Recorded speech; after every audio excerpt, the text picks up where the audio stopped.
জি দর্শক, ভালো আছেন নিশ্চয়ই। আমন্ত্রণ আমাদের আজকের ক্রাইম ফিকশনে। অপরাধ ও অপরাধীদের নেপথ্য কাহিনী নিয়ে নির্মিত আমাদের এই ক্রাইম ফিকশন। আমাদের চারপাশে ঘটে যাওয়া কিছু মর্মান্তিক, মর্মস্পর্শী, আলোচিত বিভিন্ন হত্যাকাণ্ড, গুম, ডাকাতি, অপহরণ ইত্যাদির নেপথ্য কাহিনী আমরা নাটকীয়ভাবে উপস্থাপন করব। দর্শক, আমাদের আজকের আয়োজনের সাথেই থাকুন। ঢাকা শহরের অদূরে একটি জেলার শহরতলিতে বসবাস করেন সরকারি চাকুরিজীবী আফসার সাহেব। সংসারে রয়েছে তার স্ত্রী মালা।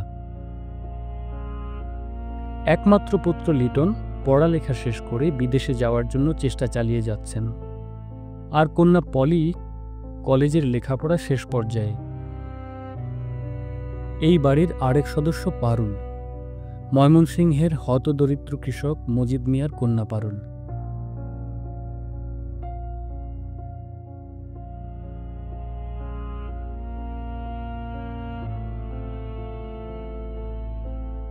আফসার সাহেবের বাড়িতে মজিদ মিয়া মাঝে মাঝে আসেন পারুলকে দেখ।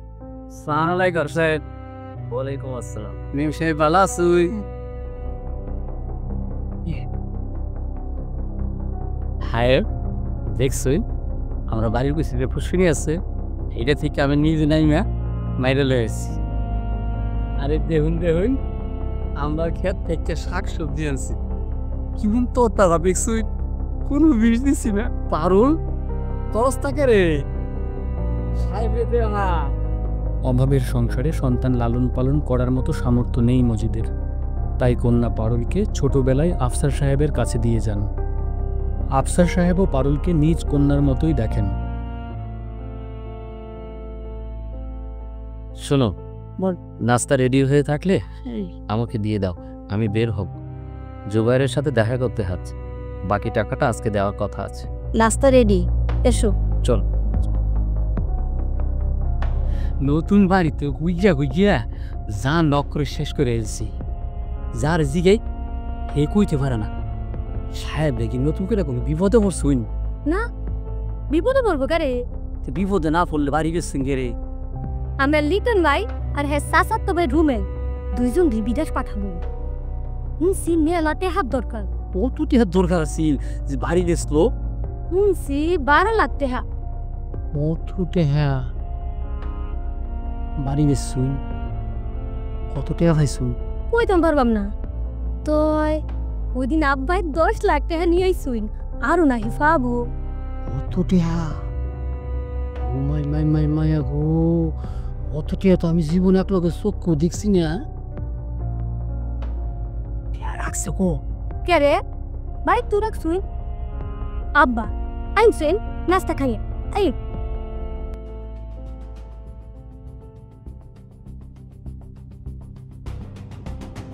আমি অত কথা বুঝি না, আমার বাকি টাকা দিয়ে দে, আমার খুব দরকার। বললাম না কয়েকটা দিন দেরি হবে। জুবাইর, আমি বিপদে পড়েছি বলেই কিন্তু বাড়ি বিক্রি করেছি। তুই বন্ধু হয়ে যদি তার সুযোগ নিতে চাস, তার ফল কিন্তু ভালো হবে না। ভালো হবে না মানে? কি ভালো হবে না? এই কি করবি তুই? তুই কি করবি? আগে জানলে আমি তোর কাছে বাড়ি বিক্রি করতাম না। তোকে বাড়ি বিক্রি করতে বলেছে কে? আমি কি তোর পায়ে ধরে বলেছি যে আমার কাছে বাড়ি বিক্রি কর? তুই তো আমার উপর চাপিয়ে দিলি। ঠিক আছে ঠিক আছে, আমার বাড়ি কেনার দরকার নাই, আমার টাকা ফেরত দিয়ে দে। তুই কি ভেবেছিস তোর টাকা আমি খরচ করে ফেলেছি? যেভাবে দিয়েছিলি সেভাবে আছে। চল বাসায়, আমি এক্ষুনি তোর টাকা ফিরিয়ে দেব। তুই আমার বাড়ির দলিল ফিরিয়ে দে। বেঈমান, তোর জন্য আমার ওতে বস্তু। থাম থাম আফসার, বস। সরি বন্ধু, টাকা জমা দিয়েছিস? দেশটি কেন? 10 লক্ষ টাকা দিলাম, আপাতত ওটা পাঠালেই হতো। টাকা কি করেছিস? ব্যাংকে জমা রেখেছিস? না, বাসায় আছে, বাকি টাকা পেলেই তবে জমা দিব। এতগুলো টাকা বাসায় রেখেছিস, যদি কোনো অঘটন ঘটে? ওরা সব টাকা একসঙ্গে চায়, ভেঙে ভেঙে নেবে না। খুব দুশ্চিন্তা আছি বন্ধু। যাই হোক, তোর পাওনা টাকা যেভাবে হোক 2-1 দিনের ভিতর আমি দিয়ে দিব। ঠিক আছে, আমি জানি।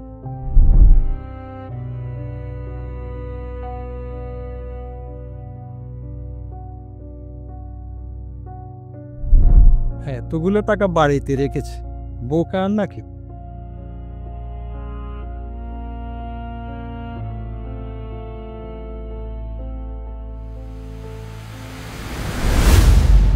হ্যালো, কি বন্ধু, কেমন আছো? বাড়ি আসছো কবে?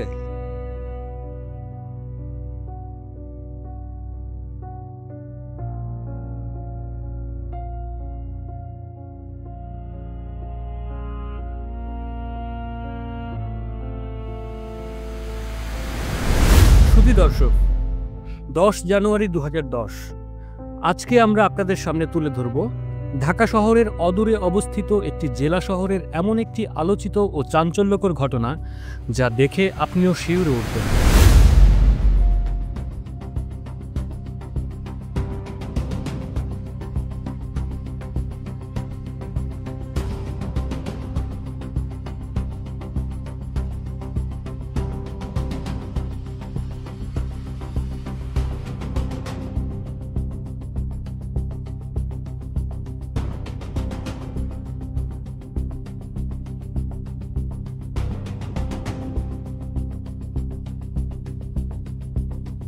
এই যে স্যার, এই ঘরে বাবু পনেরো তালাবাগার ব্যবস্থা।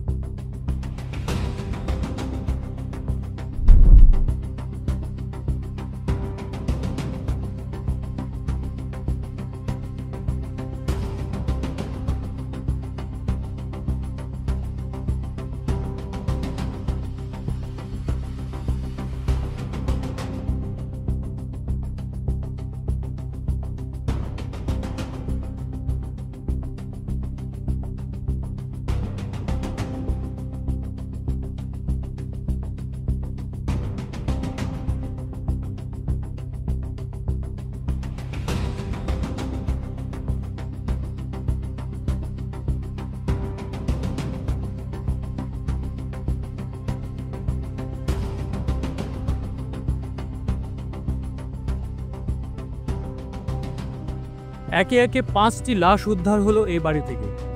কেন এই লাশ? কেন এই হত্যাকাণ্ড? ঘটনার নেপথ্যে কারা ছিল? এটা কি কোনো ডাকাতির ঘটনা, নাকি পূর্বশত্রুতার জের ধরে কোনো পরিকল্পিত হত্যাকাণ্ড?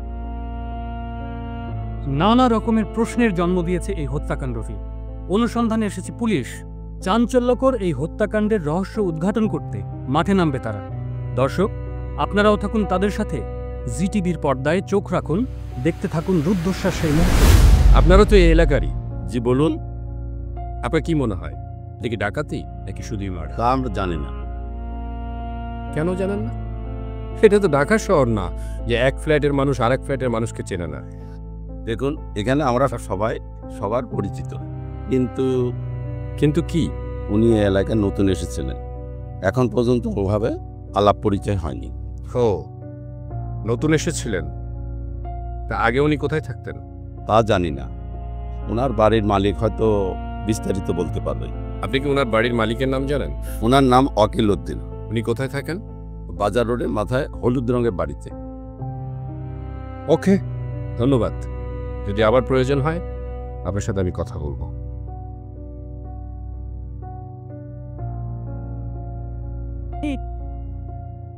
এই যে, আচ্ছা থামুন থামুন থামুন। আপনি কে?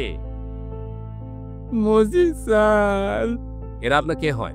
আমার মেয়ে পারুল এই ভাষায় কাম করতো স্যার। আচ্ছা চুপ করুন, আপনি চুপ করুন প্লিজ, আপনি চুপ করুন। আপনার বাড়ি কোথায়?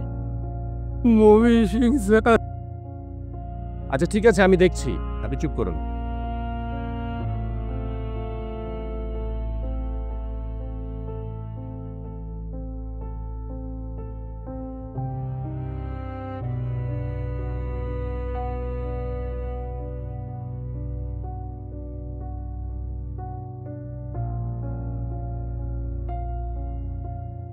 আচ্ছা ভাই, এটা তো আপনার বাড়ি? জি। আচ্ছা, আপনি কি জানেন যে এই বাড়িতে 5টি লাশ পাওয়া গেছে? হ্যাঁ, শুনেছি। আপনার কি এই ব্যাপারে কাউকে সন্দেহ হয়? না। না, বলছিলাম কি যে আপনার বাড়ি থেকে তো ওই বাড়িটা সরাসরি দেখা যায়, কখনো কি কাউকে ওই বাড়ির সামনে সন্দেহজনকভাবে ঘোরাফেরা করতে দেখেছেন? একটু মনে করে দেখুন তো। সন্দেহজনক কিনা জানি না, কয়দিন আগে সকালের বাজার করে বাড়ি ফিরছিলাম, তখন দেখি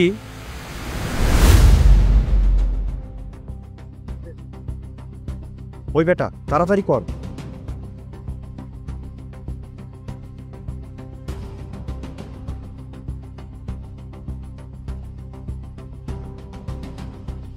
তারপর কি দেখলেন? আমি নাস্তা করে বাড়ি থেকে বেরিয়ে যাচ্ছি, তখন দেখি সেলিম ও তার দুই সঙ্গী হাতে একটা ব্যাগ নিয়ে ওই বাড়ি থেকে বেরিয়ে আসছে।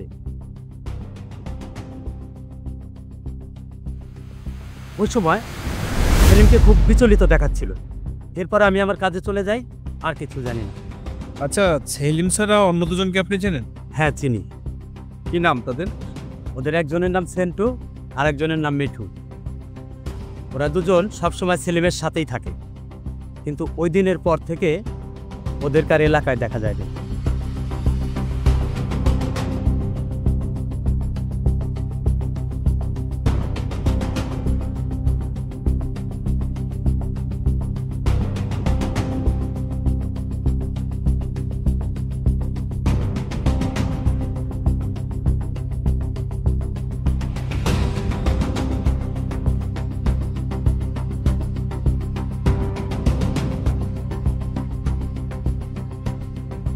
ডাকাতি না মার্ডার?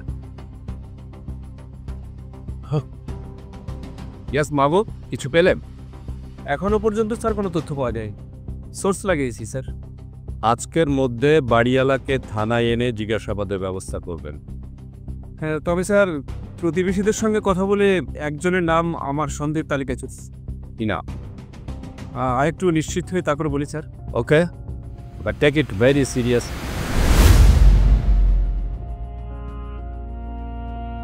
ওই বাড়িওয়ালা বস্তু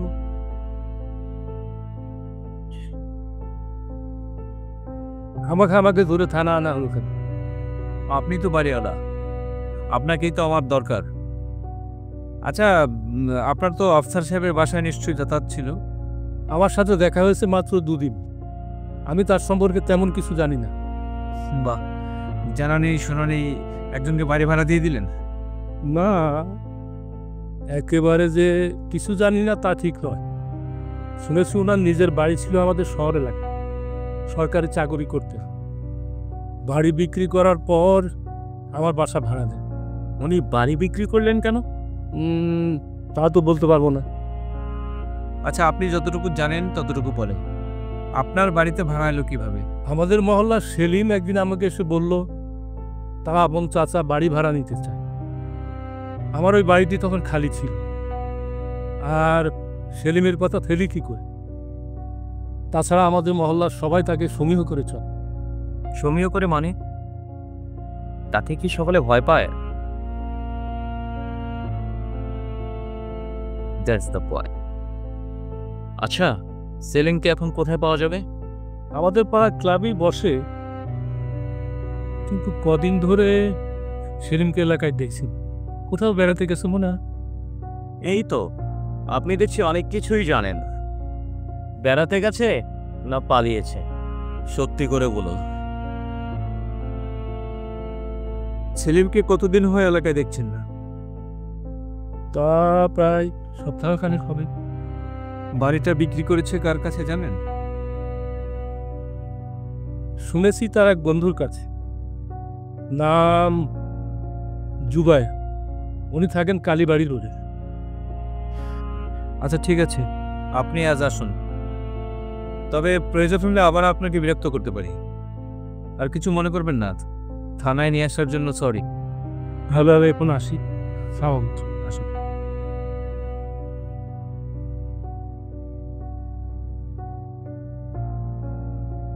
আবু, স্যার বাড়িওয়ালার সাথে কথা বলে কি মনে হলো?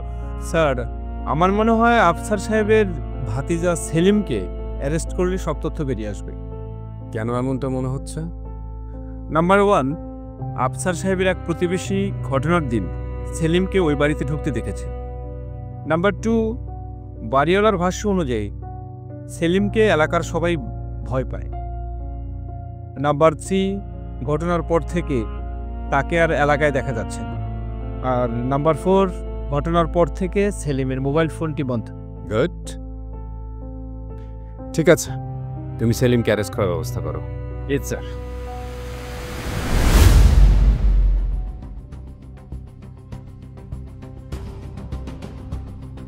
ছবির এই লোকটাকে তুমি চেনো? হ স্যার, সীমিত। এই আমার দোকানে মাঝে মধ্যে চা খেতে আসতেন উনি আর ওই ওনার বন্ধু। ওনার বন্ধুকে তুমি চেনো? জি স্যার, ওনার নাম জুবায়ের। এই সেদিনও স্যার দুইজনে একসাথে চা খেয়ে গেলেন। আচ্ছা, জুবায়ের সাহেব এখানে কখন কখন আসেন? স্যার উনি সকালের দিকে বেশি আসতেন। আসতেন মানে এখন আসেন না? ওই আফসার সাহেব মারা যাবার পরে আর দেখি নাই স্যার। আচ্ছা, জুবায়ের সাহেবের বাসাটা কোথায় বলতে পারো? না স্যার, না স্যার, জুবায়ের সাহেব লোকটাকে তোমার কেমন মনে হয়? তা বলতে পারবো না। তবে স্যার আমার দোকানে শেষ যেদিন চা খেতে আসলেন সেদিন দুজনের মধ্যে বেশ কথা কাটাকাটি হয় স্যার। কথা কাটাকাটি? কথা কাটাকাটি কি নিয়ে? আফসার সাহেব এই জুবাই সাহেবের কাছে। কি করবি তুই? তুই কি করবি? আগে জানলে আমি তোর কাছে বাড়ি বিক্রি করতাম না। তোকে বাড়ি বিক্রি করতে বলেছে কে? আমি কি তোর পায়ে ধরে বলেছি যে আমার কাছে বাড়ি বিক্রি কর? তুই তো আমার উপর চাপিয়ে দিলি। ঠিক আছে, আমার বাড়ি কেনার দরকার নেই, তুই আমার টাকা ফেরত দিয়ে দে। তুই কি মনে করেছিস তোর টাকা খরচ করে ফেলেছি? যেভাবে দিয়েছিলি সেভাবে রেখে দিয়েছি। চল বাসায়, আমি এক্ষুনি তোর টাকা দিয়ে দেব। তুই আমার জমি দলিল ফেরত দে। বেঈমান, আজকে তোর জন্য আমার কোথায় বসতে হতো। তারপর চা দিতে অন্য দোকানে যাই। আয়সা দেখি আফসার সাহেব নাই। জুবাই সাহেব দোকানে একা একা কার সাথে যেন কথা বলতেছিল। বললাম তো, ক্যাশ 5 লক্ষ টাকা তোমার হাতে পাওয়ার পর টুকরো টুকরো করে ডাস্টবিনে ফেলে দিবে, কেউ জানবে না। আরে আমি অত কাঁচা কাজ করি না, আমি কথা বলেছি, ওনারা কেউ আসবেন না। আর নিচের লেভেলের যদি কেউ আসে তাহলে আমাকে খবর দিবে, আমি সামাল দিব, ভয়ের কিছু নাই। তাহলে কথা ফাইনাল? হ্যাঁ, ক্যাশ 5 লক্ষ টাকা রাখি। জুলো, আরেক কাপ চা দাও। চা দিলাম, উনি চা খেয়ে চলে গেলেন। এরপর এই এলাকায় আর দেখি নাই স্যার।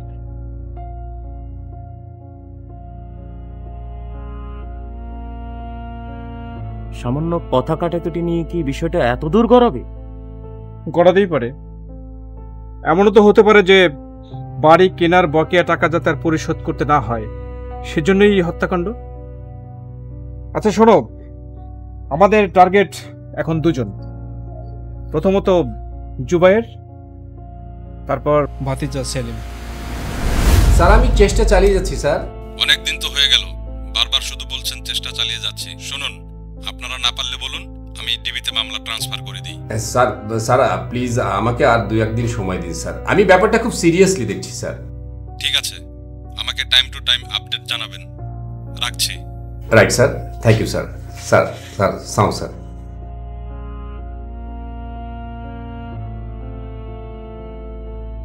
কি খবর মাহবুব? স্যার, আফসার সাহেবের বন্ধু জুবায়ের সাহেবকে জিজ্ঞাসাবাদ করা দরকার। জুবায়ের সাহেবকে তো জিজ্ঞাসাবাদ করা দরকারই, কিন্তু এসপি স্যার এইমাত্র ফোন করেছিলেন, উনি কিন্তু কোনো কথাই শুনতে চাচ্ছে না। আপনি জুবায়ের সাহেবকে কেন সন্দেহ করছেন? ঘটনার আগের দিন তাদের মধ্যে প্রকাশ্যে কথা কাটাকাটি হয়। Are you sure? জি স্যার। বেশ কয়েকদিন অতিবাহিত হয়ে গেলেও তেমন কোনো উল্লেখযোগ্য অগ্রগতি হয়নি এই 5 হত্যাকাণ্ডের। So pick him up quick, আপনি যান তাকে নিয়ে আসবেন এখন। Yes sir. জুবায়ের, যেখানেই এতটুকু তথ্য পাওয়া যাচ্ছে সেখানেই ছুটে যাচ্ছে পুলিশ। একে একে সব চেষ্টা ব্যর্থ, কোনোভাবেই জট খুলছে না চাঞ্চল্যকর এই হত্যা মামলার। দর্শক, আমরা আরেকটু অপেক্ষা করি, দেখি কোন পথে নিয়ে যায় আমাদের আজকের এই গল্পটি। আফসার সাহেব আপনার কাছে বাড়ি বিক্রি করেছে তাই না? কি ব্যাপার, কথা বলছেন না যে? বলুন।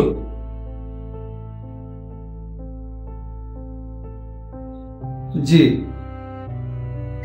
আর সেই বাড়ি বিক্রির টাকাটা আপনি এখনো পরিশোধ করেননি পুরোটা? জি না, আমি পুরো টাকা পরিশোধ করে দিয়েছি। মিথ্যা কথা! আপনি পুরো টাকা পরিশোধ করেন? পাওনা টাকা নিয়ে আফসার সাহেবের সাথে আপনার প্রকাশ্যে কথা কাটাকাটি হয়েছে। হ্যাঁ, কথা কাটাকাটি হয়, এটা সত্যি। কিন্তু ওই দিন সন্ধ্যার পর আমি ওর সমস্ত পাওনা টাকা ধার করে পরিশোধ করে দিই। তারপর আপনার মনে জন্ম নেয় গভীর আক্রোশ, আর সেই আক্রোশের কারণেই পুরো পরিবারটা খুব। এ কি বলছেন? আফসার আমার ভালো বন্ধু। টাকার জন্য সন্তান তার বাবাকে খুন করে, আর আপনি বলছেন বন্ধু? আচ্ছা, কথা কাটাকাটির পর আফসার সাহেব যখন চলে যায়, তখন আপনি কাকে ফোন করেছিলেন? কি কথা হয় তার সঙ্গে? বলুন বলুন, কি কথা হয় তার সঙ্গে? ওর নাম শফি, আমার এক ব্যবসায়ী বন্ধুর ম্যানেজার। মাঝে মধ্যে বিপদে পড়লে ওর কাছ থেকে মোটা অঙ্কের টাকা লোন নেই। সেদিনও। হ্যালো শফি, তোমার কাছে কি এই মুহূর্তে লাখ 5 টাকা হবে? একটু দেখতে হবে ভাই। এই মুহূর্তে আমার কাছে 5 লক্ষ টাকা খুব জরুরি দরকার। আগামী 2-3 দিনের ভিতর দিয়ে দিতে পারবো। কিন্তু আমার যে ভয় করে ভাই, যদি বসেরা টাকা চেয়ে পাঠায়। আরে ভাই, ওটা তুমি ম্যানেজ করো। তোমার সাথে এতদিন থেকে লেনদেন করি, কোনোদিন কি কমিটমেন্ট ফেল করেছি? আমার বিপদে তুমি হেল্প করো, বিনিময়ে তুমি তো কিছু পাও। না, তা পাই, কিন্তু 5 লক্ষ টাকা দিতে ভয় পাও? প্রয়োজনে স্ট্যাম্প পেপারে লিখে নিয়ে আসবে। না ভাই, ওই বলছিলাম কি, বললাম তো, ক্যাশ 5 লক্ষ টাকা তোমার হাতে পাওয়ার পর স্ট্যাম্প পেপার টুকরো টুকরো করে ডাস্টবিনে ফেলে দিবে, কেউ জানবে না। কিন্তু হঠাৎ যদি বসেরা চলে আসে? আরে আমিও তো কাঁচা কাজ করি না, ওনাদের সাথে কথা হয়েছে, ওনারা কেউ আসবেন না। আর যদি কেউ আসে আমাকে খবর দিবে, আমি সামাল দেব, ভয়ের কিছু নাই। তাহলে কথা ফাইনাল? হ্যাঁ, ক্যাশ 5 লক্ষ টাকা রাখি। জুলো, আরেক কাপ চা দাও। ওর কাছ থেকে লোন নিয়ে আমি আফসারের টাকা পরিশোধ করে দিয়েছি। আমার সাথে বন্ধু কালামকে নিয়ে যাই। বিশ্বাস না হয় ওকে ডেকে জিজ্ঞেস করতে পারেন। বন্ধুকে সাথে নিয়ে সাক্ষী বানিয়ে টাকা পরিশোধ করাটা কিন্তু সন্দেহজনক। এটা একরকম আইওয়াসও হতে পারে। তাছাড়া একমাত্র আপনি জানতেন আফসার সাহেব তার টাকাটা নিজ বাড়িতে রেখেছে, সুতরাং এই ঘটনার পেছনে আপনার হাত আছে। না ওসি সাহেব। আচ্ছা, আফসার সাহেব ওনার বাড়িটা বিক্রি করেছেন কেন? একদিন আফসার বলল ওর ছেলে লিটন আর ভাতিজা রুমেলকে বিদেশে পাঠাবে, একটা ভালো সুযোগ এসেছে, তাই অনেক টাকার দরকার। প্রয়োজনে বাড়ি বিক্রি করবে।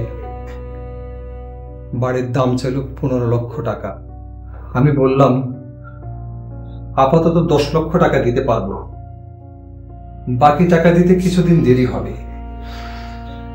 ও রাজি হয়ে গেল। 10 লাখ টাকা দিয়ে দিলাম। বাড়ির দলিল করে দিল। কয়েকদিন আগে হঠাৎ করে ও এসে বলল বাকি টাকাটাও লাগবে। আমি বললাম হঠাৎ করে এত টাকা আমি এখন কোথায় পাবো? এ নিয়ে শুরু হয় কথা কাটাকাটি। ওদিন সন্ধ্যায় বহু কষ্ট করে আমি ওর টাকা পরিশোধ করে দিই। বিষয়টি আপনার আত্মসম্মানে লাগে, তাই বিকেলবেলা টাকা পরিশোধের নাটক সাজিয়ে রাতের আধারে ঘটনাটি ঘটিয়ে আপনি এলাকা ছেড়েছেন। বলুন, কোথায় লুকিয়েছিলেন? লুকাই।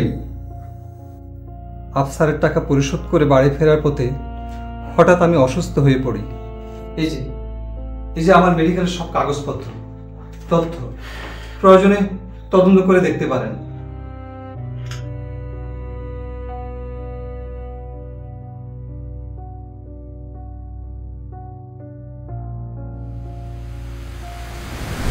এতদিন কোথায় ছিলেন মিস্টার সেলিম? রাগামাটি, কক্সবাজার, সেন্ট মার্টিন। আফসার সাহেব তো আপনার আপন চাচা, তাই না? জি, আমার আপন চাচা। আপনার সাথে আর কে কে ছিল? তুষার, নবীন, টিটন, ওরা আমার ঢাকার বন্ধু। আপন চাচাকে সপরিবারে হত্যা করলেন কেন? কি বলছেন এসব? আমি চাচাকে কেন হত্যা করবো? টাকার জন্য। চাচার টাকা কোথায় রেখেছেন বলুন, নইলে কি বলছেন এসব? বিশ্বাস করুন, আমি হত্যার ব্যাপারে কিছুই জানি না। আমরা কিন্তু অনেক কিছু জানি মিস্টার সেলিম। আপনি আপনার চাচাকে বাসা ভাড়া নিয়ে দিয়েছেন। ঘটনার দিন আপনার সাথে ছিল ছেন্টু আর মিঠু।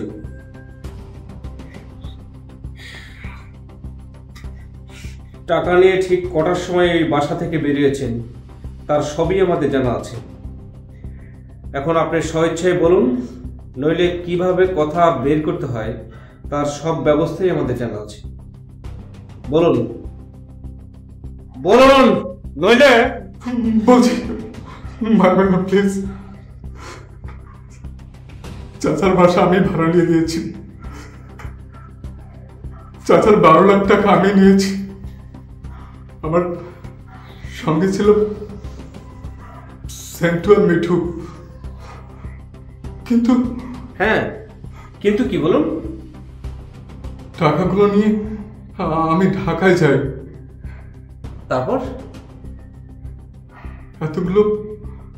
এতগুলো টাকা আমার বেশ ভয় করছিল। হ্যাঁ, তাই সেন্টু আর মিঠুকে খবর দেই, ওদের ঢাকা পর্যন্ত নিয়ে যাই, তারপর ছেড়ে দেই। সে রাত্রে ঢাকা ত্যাগ করি। বাহ, আপনার সার্কেলটা দেখছি বেশ বড়। এবার বলুন, এতগুলো টাকা নিয়ে ঢাকার বাইরে গেলেন কেন বলুন? টাকা নিয়ে যায়নি, ঢাকা জমা দিয়ে যাই। শুধু কি টাকার জন্যই চাচার পুরো পরিবারটাকে হত্যা করেছেন, নাকি পূর্বের শত্রুতা ছিল? বলুন বলুন। প্লিজ প্লিজ মারবেন না, আমি সব বলছি, সব। সেদিন আরে সেলিম, ওয়ালাইকুম আসসালাম। কেমন আছো চাচা তুমি? ভালো। আর একেই বলে মেঘনা চাইতেই বৃষ্টি। আমি তোর কথাই ভাবছিলাম। কেন চাচা? বলছি তার আগে তুই বল, এত সকালে কি মনে করে এলি? আমি কয়েকদিনের জন্য বেড়াতে যাচ্ছি, তাই ভাবলাম তোমার সঙ্গে দেখা করে যাই। লিটন আর রোমেলের বিদেশ যাওয়ার কাগজপত্র সব ঠিকঠাক, টাকাও রেডি। কাল বিকেলে জুবাইয়ের সব টাকা দিয়েছে, তাই ভাবছিলাম তোকে দিয়ে টাকাটা ঢাকায় পাঠাবো। ভালোই হলো, আমি তো ঢাকায় যাচ্ছি। তাছাড়া আমার গাড়ি হচ্ছে রাত্রে। তুমি বরং ওই একটা কাগজে লিখে দাও কখন কার কাছে কত টাকা কিভাবে পৌঁছাতে হবে, আর ওই ওনার মোবাইল নাম্বারটাও দিও, সঙ্গে আমার কমিশনটাও দিও। সব ঠিকঠাক, একটা চিঠিও লিখে রেখেছি। মালা মালা, টাকার ব্যাগটা আর টেবিলের উপর একটা চিঠি আছে, নিয়ে এসো তো। তা তোর কমিশন কত দিতে হবে? কমিশন সেটা নির্ভর করছে তুমি কত টাকা পাঠাবে তার উপরে। তাই নাকি? তবে চাচা, ওই চিঠির জন্য একটু রেটটা বেশি। কিন্তু কেন? আরে শিক্ষিত পোস্টম্যান বলে কথা। এই নাও টাকার ব্যাগ, এই যে টাকা আর এই যে চিঠি। এই চিঠি। কত টাকা? এখানে 12 লাখ টাকা আছে। 12 লাখ টাকা? হ্যাঁ, শোন, পৌঁছে একটা ফোন দিস আর টাকাটা জমা দিয়ে মানি রিসিপ্টটা করিয়ে দিস, ঠিক আছে? তা ঠিক আছে, কিন্তু এত টাকা বহন করা কি ঠিক হবে? কে যেন আবার ফোন দিল।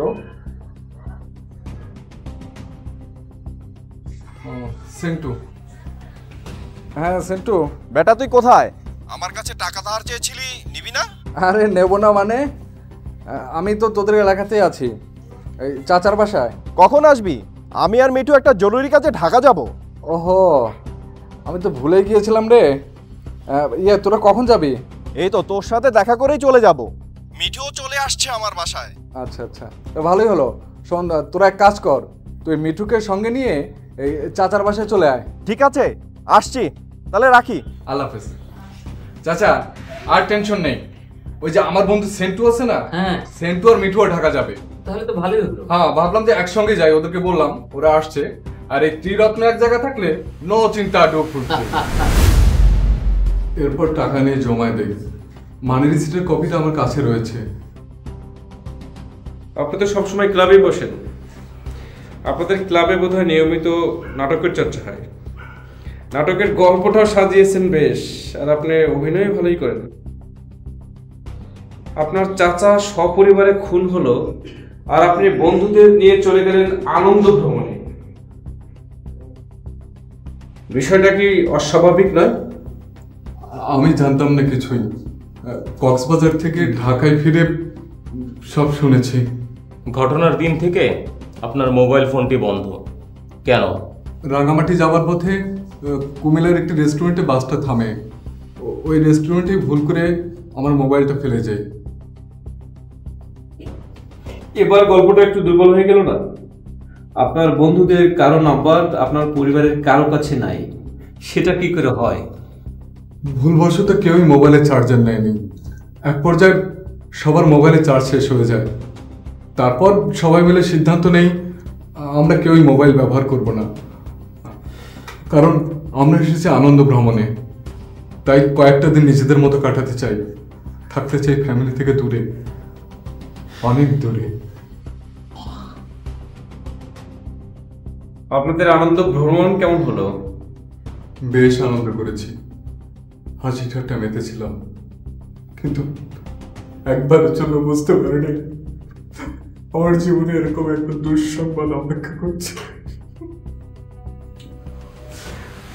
সেলিমের তথ্য অনুযায়ী সব যাচাই বাছাই করে দীর্ঘ তদন্ত শেষে সেলিমের দেওয়া তথ্য সঠিক প্রমাণিত হওয়ায় তার জামিনের আবেদন মঞ্জুর হয়। জামিনে মুক্তি পায় সেলিম। দেখা যাক ঘটনা কোন দিকে গড়ায়। মাহবুব স্যার, পারুলের বাবা মজিদ মিয়াকে থানায় আনার ব্যবস্থা করুন। তাকে নিয়ে কি হবে স্যার?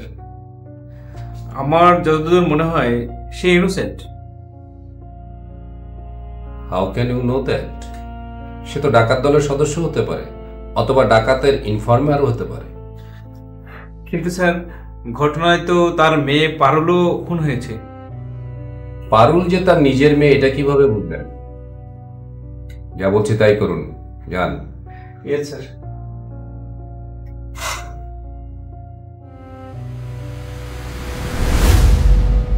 নতুন করে ভাবতে শুরু করে পুলিশ। তাদের ধারণা পারুলের বাবা জড়িত থাকতে পারে এ হত্যাকাণ্ডে। এবার পারুলের বাবাকে থানায় এনে জিজ্ঞাসাবাদ করা হয়। মজিদ মিয়া। কোন স্যার?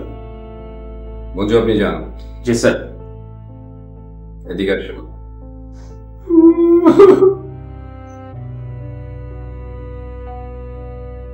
বসেন।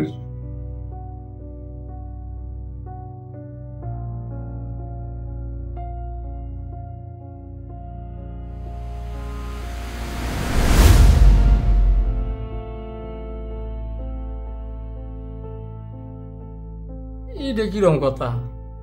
আইজ আইসুন না, বাড়ির তালা ঝুলে সবাই কি বিদেশে গেছুন?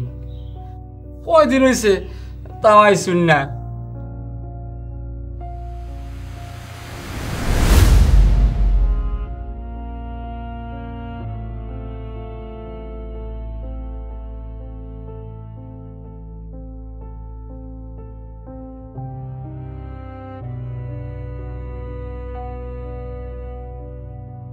জিজ্ঞাসাবাদে নতুন কোনো তথ্য বের হয়ে আসে না। ছেড়ে দেয়া হয় পারুলের বাবা মজিদ মিয়াকেও। ক্লুলেস মামলা হিসেবে থেমে যায় এখানে। তারপর পত্রিকায় একদিন খবরটি ছাপা হয়। চাঞ্চল্যকর 5 হত্যা রহস্য উদ্ঘাটন হয়নি আজও। পত্রিকার খবরটি ডিবির 2 জন অফিসারের নজরে আসে। তারা ঊর্ধ্বতন কর্তৃপক্ষের কাছে মামলাটি পুনরায় তদন্তের অনুমতি চায়।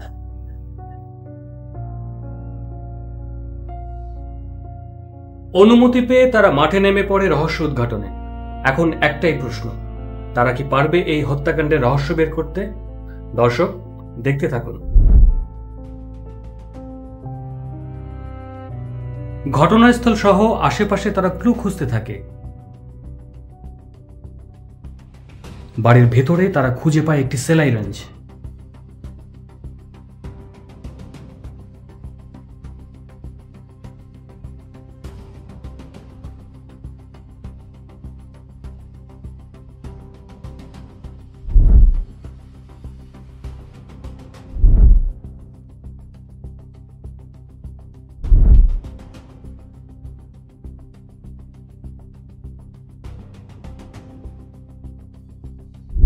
দরজা খোলার কাজে ব্যবহার করা হয় রেঞ্জটি। এই ক্লু ধরেই এগিয়ে যায় তারা। এবার টার্গেট অনুযায়ী বাজারের গ্যারেজগুলোতে জিজ্ঞাসাবাদ করে।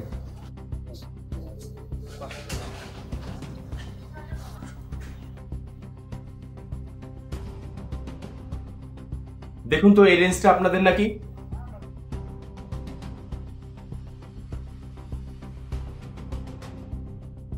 এটা তো আমগো গ্যারেজেরই রেঞ্জ। নদী একদিন সন্ধ্যায় সেটা নিয়ে গেছে। লদি কে? লদি বাসের হেল্পার।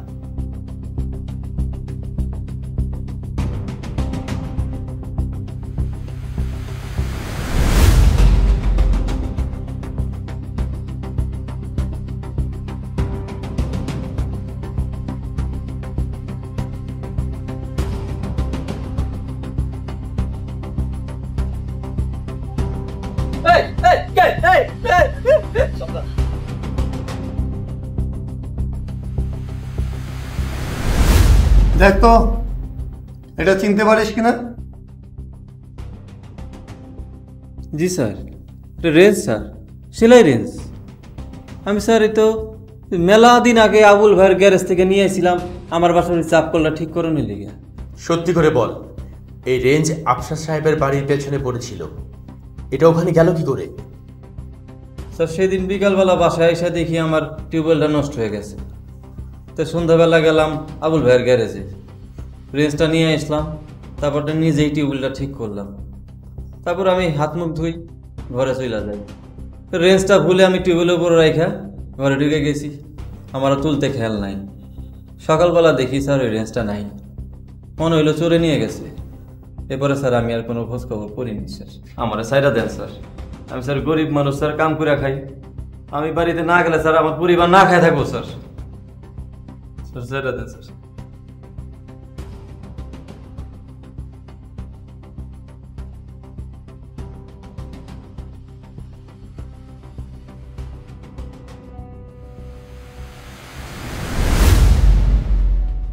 বদরুল আলম লোদি, কি জানি বললেন বাবার নাম? আব্দুল জলিল। আব্দুল জলিল,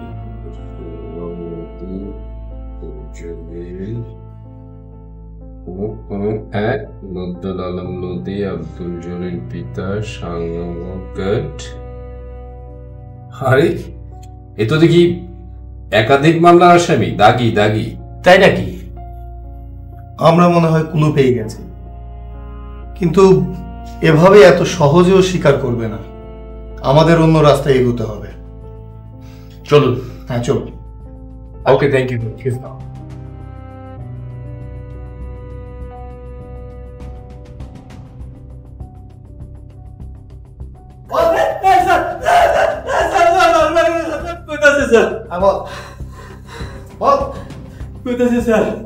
স্যার এই ঘটনার সঙ্গে স্যার গেদু মেম্বার জড়িত, সে সব কিছু জানে স্যার। গেদু মেম্বার? জি স্যার, গেদু মেম্বার স্যার। চল চল, গেদুকে ধরে নিয়ে আসি।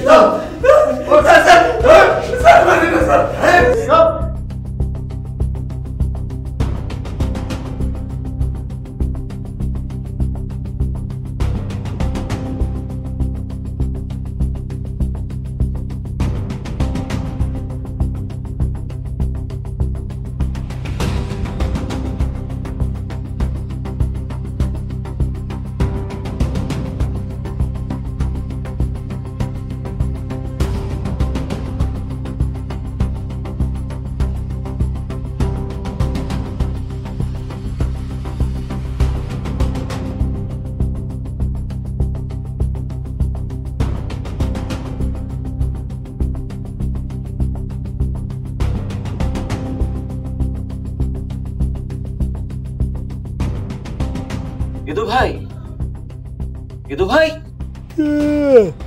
আমি লদি, দরজা খুলেন। এত রাতে কি রাইছস? না না, দরজা খুলেন এখনই।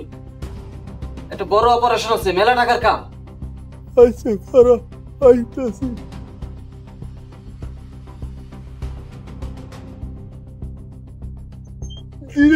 ঘুমে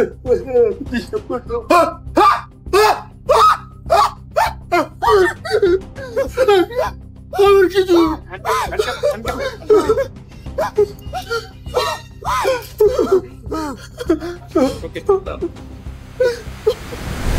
একে একে জট খুলতে শুরু করেছে এই চাঞ্চল্যকর 5 হত্যা মামলার।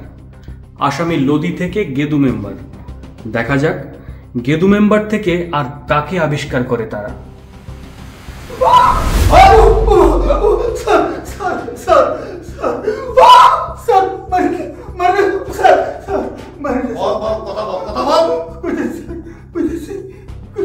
সত্যি করে বল। ওই দিন বাজারে আমি চার দোকানে চা খাইতে চাই স্যার, দেখি ওনারা 2 বন্ধু কথা বলতেছে। সরি বন্ধু, টাকা জমা দিয়েছিস? দেশটি কেন? 10 লক্ষ টাকা দিলাম, আপাতত ওটা পাঠালেই হতো। টাকা কি করেছিস? ব্যাংকে জমা রেখেছিস? না, বাসায় আছে, বাকি টাকা পেলেই তবে জমা দিই। এত টাকা বাসায় রেখেছিস, যদি কোনো অঘটন ঘটে? ওরা সব টাকা একসঙ্গে চায়, ভেঙে ভেঙে নেবে না। যাই হোক, তোর পাওনা টাকা যেভাবেই হোক আজকালের মধ্যে আমি দিয়ে দিই, কিন্তু এতগুলো টাকা বাসায় রাখা ঠিক হয়নি। ঠিক আছে, আমি যাই।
বাড়ি চিনে আসি, বাড়ি চিনে আসার পর ডাকাতি করার প্ল্যান করি।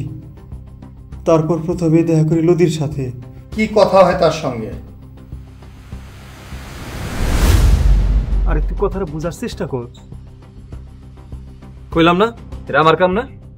আরে তোর তো লাইন কাট জানা আছে, তুই তার সাথে যোগাযোগ কর। সমস্যা দেখি আর জুবাইয়ের লগে কথা কয়ে দিই। আর দুটো আবার খেরা তুমি চিনবা না, শালা একটা কঠিন মাল, পেশাদার খুনি, ভাঙারির ব্যবসা করে, দেখলে পছন্দ হইব না। ঠিক আছে, খবর দে, যা করা কালকের মধ্যে করতে হবো, বুঝছ? আর শোন, ভাগাভাগিটা কেমন হইব? দেখি কথা কইয়া যদি রাজি হয় তাহলে কন্টাকে যাইতে হবে, আর ধরো যে কন্টাকে গেলে সে যা চাইবো তাই তারে দিতে হবে। তুমি কি পাইলা না পাইলা সেটা তার দেখার টাইম নেই। ঠিক আছে, আমি রাজি। তুই আইজি আইতে কর। আইজি? হ্যাঁ, দেখি কথা কইয়া। তারপর আরজুর লগে কন্টাক্ট হয়। আরজুকে কোথায় পাওয়া যাবে? এলাকায় স্যার একটা ভাঙ্গারির দোকান আছে, ওইখানেই ও বসে। চলুন আরজুকে ধরে নিয়ে আসি। হ্যাঁ চলুন।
লোদি আমারে খবর দিয়ে নিয়ে আসে, আমি সাথে করে খুলে নিয়ে আসি। তারপর 2 লাখ টাকায় গেদু মেম্বারের সাথে কন্ট্রাক্ট হয়। লোদি একটা রেঞ্জ নিয়ে আসে, আর আমার হাতে ওই রড দিয়ে আমি মানুষ খুন করি। এটাই আমার অস্ত্র। মাথার পিছনে জায়গা মতো একটা বাড়ি দিলে শেষ। আমি ভাঙ্গারের দোকান করি, তো এই রড নিয়ে ঘুরলে মানুষ কোনো রকম সন্দেহ করে না। গেদু মেম্বার আমারে পথ চিনায় নিয়ে দেয়। আনুমানিক রাত তখন 11টা।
দর্শক, অবশেষে বেরিয়ে এলো সেই আলোচিত চাঞ্চল্যকর 5 হত্যার নেপথ্য কাহিনী।